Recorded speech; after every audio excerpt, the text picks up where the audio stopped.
जयकारा बोल मेरे श्री गुरु महाराज की जय।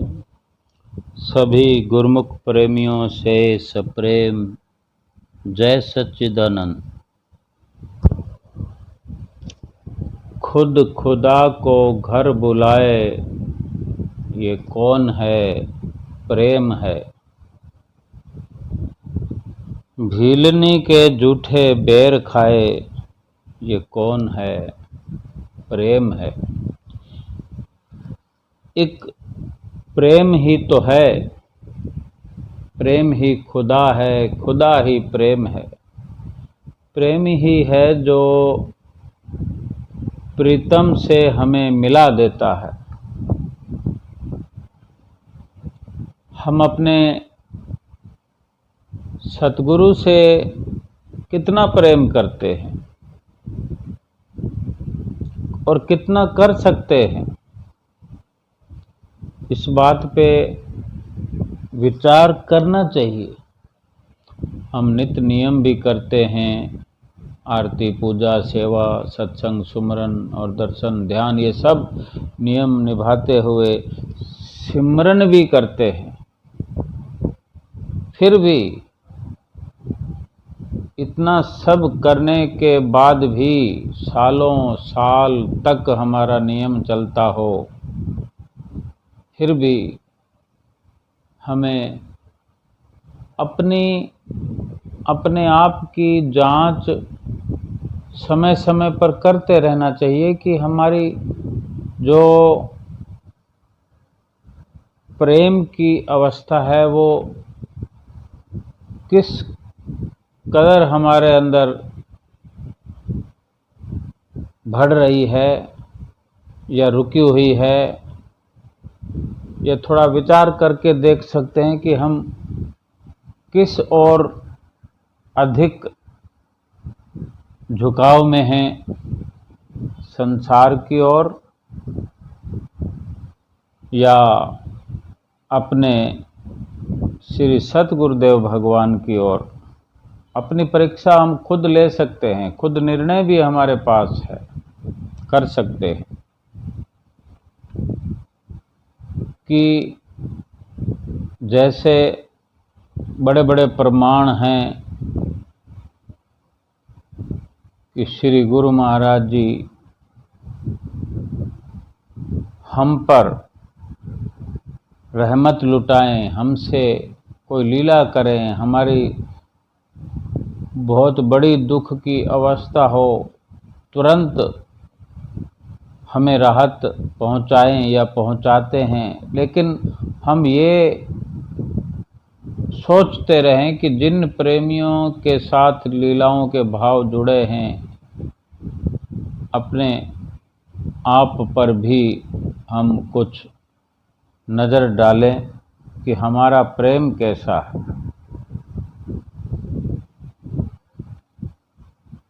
और इसी तरह अगर हम टटोलते रहेंगे, अपने अंतर मन को देखते रहेंगे, तो कुछ जो बारीकियां हैं, कुछ कमियां हैं, उनको दूर किया जा सकता है और अपने इष्ट देव सतगुरुदेव दाता दीनदयाल जी महाराज जी की नज़दीकी को प्राप्त किया जा सकता है, अधिक नज़दीकी प्राप्त की जा सकती है। और एक आध लीला पंचम पातशाही गुरु महाराज जी की श्रवण करते हैं कि ये काफ़ी पुरानी बात है, कई वर्षों पुरानी बात है कि जब बसंत कुंज आश्रम दिल्ली में जो खरीद किया गया था और उस पर काम चल रहा था, सेवा का कार्य हो रहा था, एक दो कमरे बने हुए थे और इसी तरह श्री गुरु महाराज जी जो कि प्रयाग धाम में विराजमान थे। तब कनाडा से एक परिवार हिंदुस्तान में, इंडिया में आया। जैसे कई गुरुमुख प्रेमी विदेशों में गए हुए हैं और समय समय पर अपने देश में आते रहते हैं, अपनी जन्मभूमि में, अपने रिश्तेदारों के पास, माता पिताओं के पास। तो वो प्रेमी परिवार था।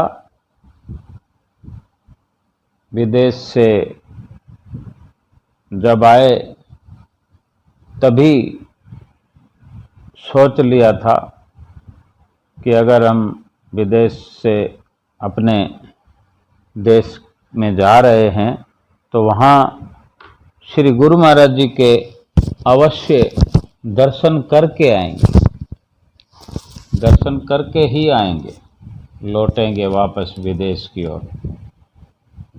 तो वो परिवार जो आया हुआ था, अब बहुत सारे कार्य होते हैं संसार के, समय निकलते निकलते ही निकलता है। तो हो सकता है कुछ लापरवाही रही हो, लेकिन जिस वक़्त उन्होंने ख्याल किया कि अब जैसे उनका वापस जाने का समय था, तो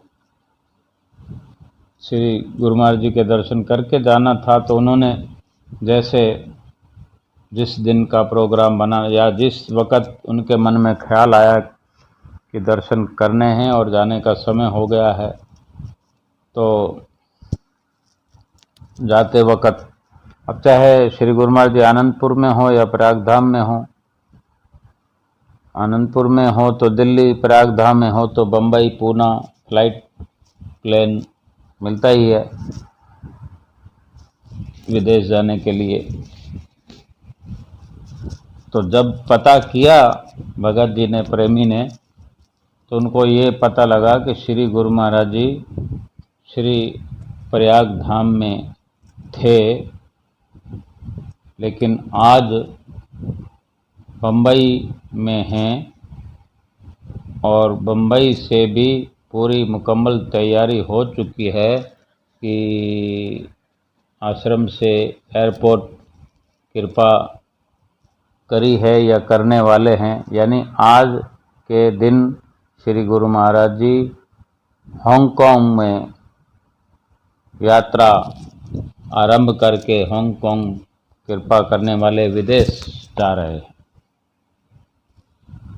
जब ये पता लगा तो भगत जी बहुत उदास हो गए, नर्वस हो गए, क्योंकि जब इस तरह का समाचार मिलता है किसी प्रेमी को, हम प्रेम की बात कर रहे हैं, प्रेम पर कुछ विचार कर रहे हैं, करना चाहिए, और हम अपने आप को देखें कि हमारा प्रेम भी इस स्तर का हो तो कितना अच्छा हो।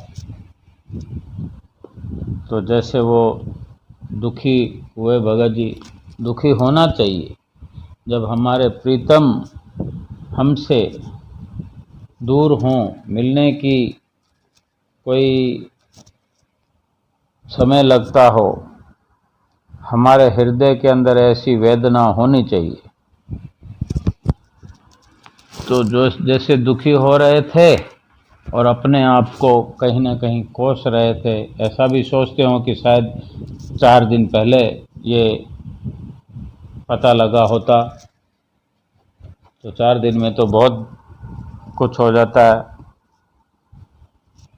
प्लेन पर सफ़र करने वाले तो तुरंत पहुंच जाते हैं, दिल्ली में हों तो बम्बई पहुंचने में 2 घंटे लगते होंगे, 2-3 घंटे। यानी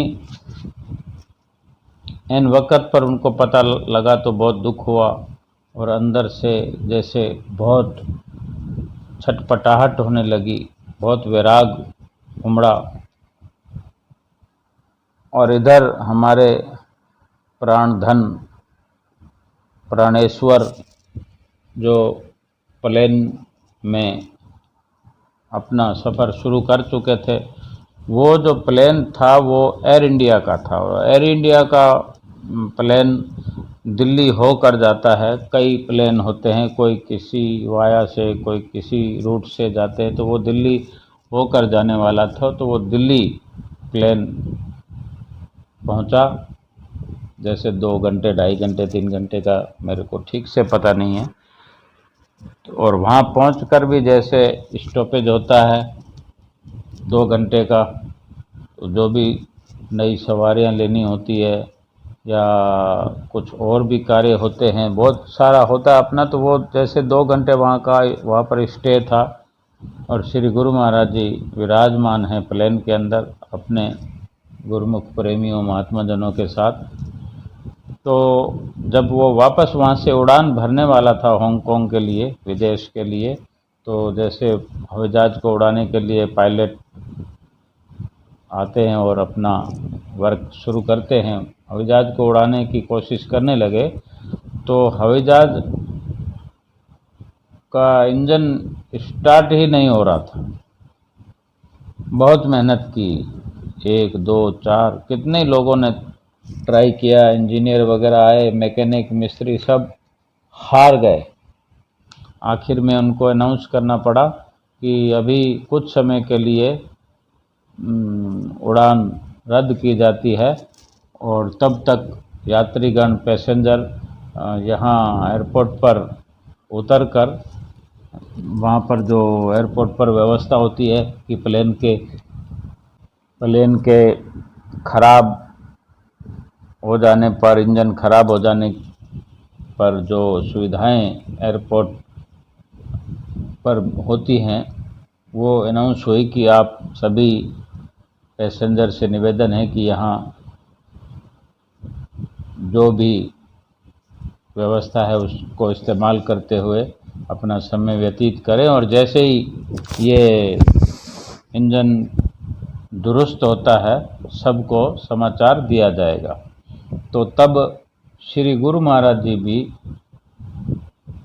प्लेन से नीचे तशरीफ़ लाए और वहीं अपना एक जगह कुर्सी पर विराजमान हुए, और महात्मा जन कुछ आप जी के पास थे, कुछ इधर उधर थोड़ा दूर खड़े थे, क्योंकि उस वक़्त ऐसा ही होता है कि सब सोच में पड़ जाते हैं, इधर उधर, स्वाभाविक ही है। तो और उधर क्या हुआ, वो भगत जो था प्रेमी, तो उसने भी यही सोचा कि ठीक है, जब श्री गुरु महाराज जी अब इंडिया में नहीं दर्शन दे रहे हैं, मुझे दर्शन नहीं होंगे, विदेश जा रहे हैं, तो मैं भी अपने घर जाऊं। उसी दिन ही जिस वक़्त उसको पता लगा था, उसी वक़्त उसने कोशिश की, और जो भी कार्रवाई थी जाने की, वो न जाने पहले से कर रखी थी या उस वक़्त की। वो भगत जी दिल्ली एयरपोर्ट पर आ गए, जिनको कनाडा जाना था, कनाडा से आए हुए थे, तो कनाडा जाने के लिए दिल्ली जैसे एयरपोर्ट पर आए, एयरपोर्ट में दाखिल हुए, तो क्या देखते हैं कि कुछ महात्मा जनों के उनको दर्शन हुए। महात्मा जनों को देखकर वो तुरंत समझ गए कि ये तो हमारे श्री दरबार के महात्मा लोग हैं, और थोड़ा थोड़ा आगे चलते आए जैसे, तो देखा कि श्री गुरु महाराज जी, पंचम पातशाही गुरु महाराज जी कुर्सी पर विराजमान हैं, और परिवार उनका बड़े सहज में ही श्री गुरु महाराज जी के दर्शन कर रहे हैं। यकीन नहीं हुआ आँखों को कि जिनके दर्शन के लिए मेरे हृदय के अंदर एक वेदना हो रही थी, मैं दुखी हो रहा था, वही पार ब्रह्म परमेश्वर जिनका मैंने सुना था कि हांगकांग कृपा कर गए हैं, अभी करने वाले हैं, वही पार ब्रह्म परमेश्वर मुझे दिल्ली में एयरपोर्ट पर दर्शन दे रहे हैं।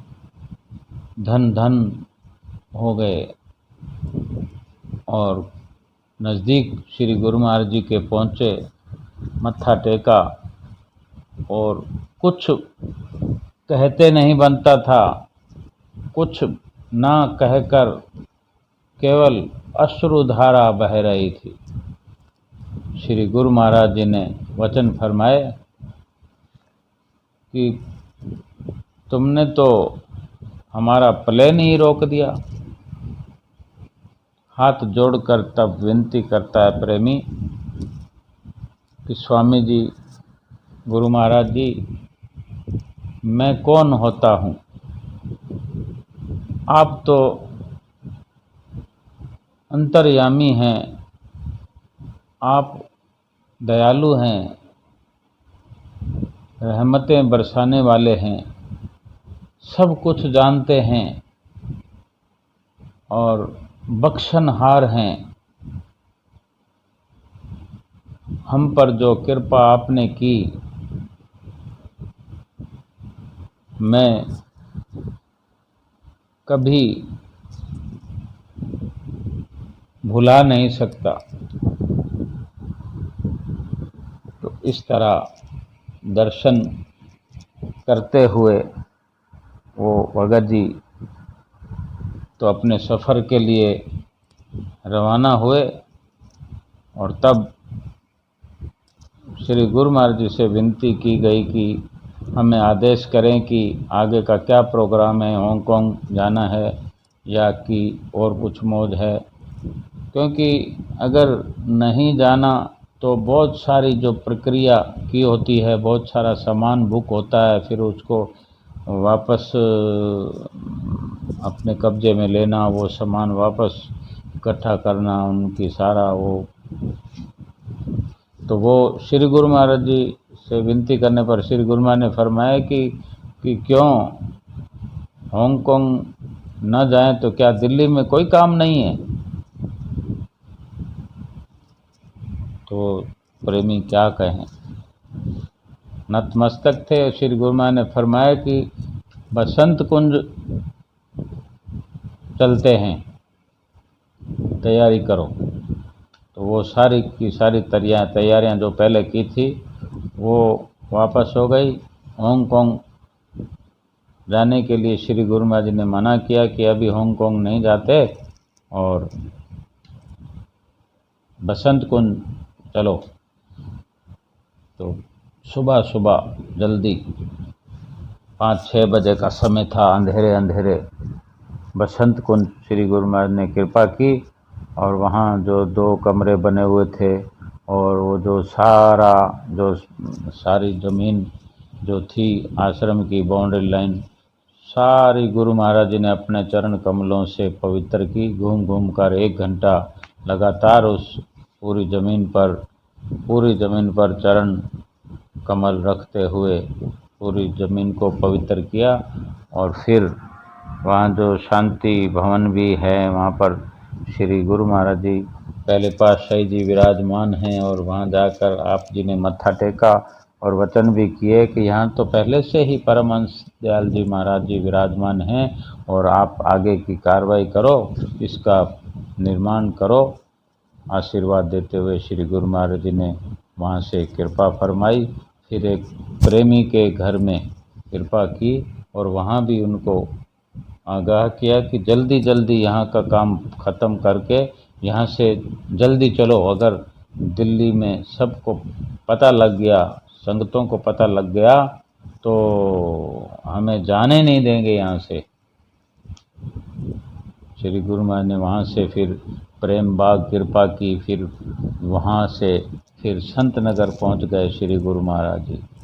और इतने में बहुत से गुरुमुख प्रेमियों को पता लगा और लगातार फ़ोन की घंटियां खड़कने लगी कि श्री गुरु महाराज जी दिल्ली में आए, हमें पता तक नहीं लगा, हम दर्शन करने के लिए बेताब थे। श्री गुरु महाराज ने सबके लिए वचन फरमाए, जिन जिन लोगों ने, जिन गुरुमुखों ने दर्शन करने, सब के सब संत नगर आ जाओ, सबको दर्शन होंगे। और इसी तरह संत नगर की धरती के भाग जगाते हुए ऐसे हमारे श्री गुरु महाराज जी कृपा के सागर, जिनकी महिमा का वर्णन करना हमारी जिह्वा के वश की बात नहीं है। कितनी हम जीवों पर रहमत लुटाते हैं, और ये प्रेम है जो प्रेम के पास में, प्रेमियों के प्रेम पास में बंद कर हांगकांग की जो तैयारी थी उसको कैंसिल करके श्री गुरु महाराज जी सब कुछ छोड़कर अपने प्रेमी के लिए, प्रेमी को दर्शन देकर उसके दिल के अंदर खुशियों की बहार ला दी।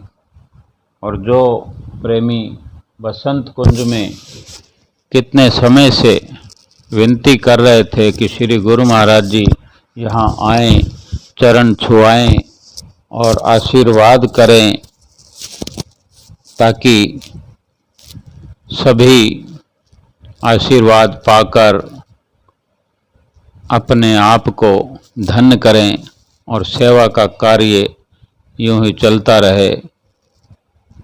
सो गुरु महाराज जी अंतर्यामी हैं, सबकी पुकारें सुनते हैं। सबकी पुकार सुनते हुए श्री गुरु महाराज जी ने सबको दर्शनों से, आशीर्वादों से और प्रसाद से माला माल किया और अपनी रचना को आगे बढ़ाते हुए प्रस्थान किया। बोलो जयकारा बोल मेरे श्री गुरु महाराज की जय।